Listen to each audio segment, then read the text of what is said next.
J'ai validé une solution scientifique incroyable, publiée dans des revues de dingue. Le parcours était extraordinaire, en un temps record. Mais c'est là que j'ai découvert la violence du monde de l'investissement. Mes propres investisseurs m'ont lâché en pleine crise. J'ai dû faire face à des licenciements et même des accusations. Comment on passe du sommet scientifique à la survie pure et simple? On a avancé hein, malgré tout, tu vois, on a homologué la solution, ça allait jusqu'au bout, on a fait nos études cliniques, on a été review dans des journaux, Impact Factor à plus de 8, donc tu vois, Natural Science c'est 12, enfin c'est très très haut. Le parcours est extraordinaire en fait, en très très peu de temps, et c'est grâce à eux et leur pognon. Sans eux, je n'aurais jamais pu amener la solution jusqu'à la validation. Sauf qu'à ce moment-là, il y a quelque chose que je comprends pas, c'est les règles de l'investissement et comment ça marche. Et donc, je vais apprendre ça dans ma chair, il n'y a pas d'autre terme, hein. Je vais apprendre la violence de cet écosystème, la violence de ce métier, je vais apprendre et je vais prendre mes responsabilités.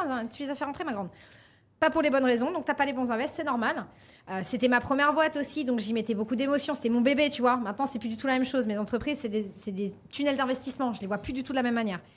Donc tout ça fait que on va arriver au moment de la crise avec la guerre en Ukraine, où les capitaux s'effondrent et où effectivement, ils vont faire le nécessaire. Et encore une fois, il n'y a pas de bon ou de méchant dans l'histoire. C'est juste que les conditions de la manière dont fonctionne le private equity fait que ils vont se dire on a le moyen de se dégager de là.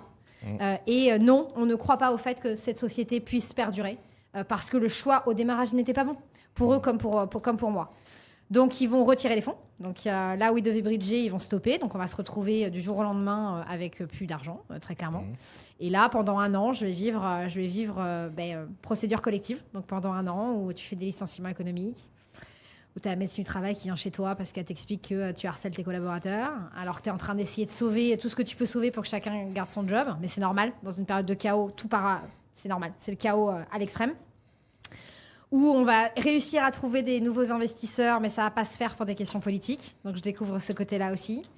Et où voilà, tu passes toutes les étapes de deuil, hein, quelque part, tu vois, toutes les étapes jusqu'au redressement, où là tu comprends que tu vas pas pouvoir la redresser, ta boîte, parce que t'as pas de chiffre d'affaires. Donc tu veux redresser quoi? Rien. La violence de l'écosystème d'investissement, je l'ai ressentie aussi, et c'est un truc de fou. Cette fondatrice raconte comment ses investisseurs l'ont lâchée en pleine crise, malgré un produit validé scientifiquement. Mais je ne suis pas d'accord quand elle dit « c'est normal, c'était ma première boîte ». Non, ce n'est pas normal de se faire avoir comme ça.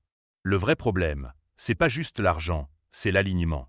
Tu dois choisir des investisseurs qui croient vraiment astérisque en ta vision, pas juste en ton potentiel de sortie rapide. Fais ta due diligence sur eux autant qu'ils la font sur toi. Alors, comment on fait pour trouver les bons investisseurs, ceux qui sont là pour le long terme, même quand ça tangue?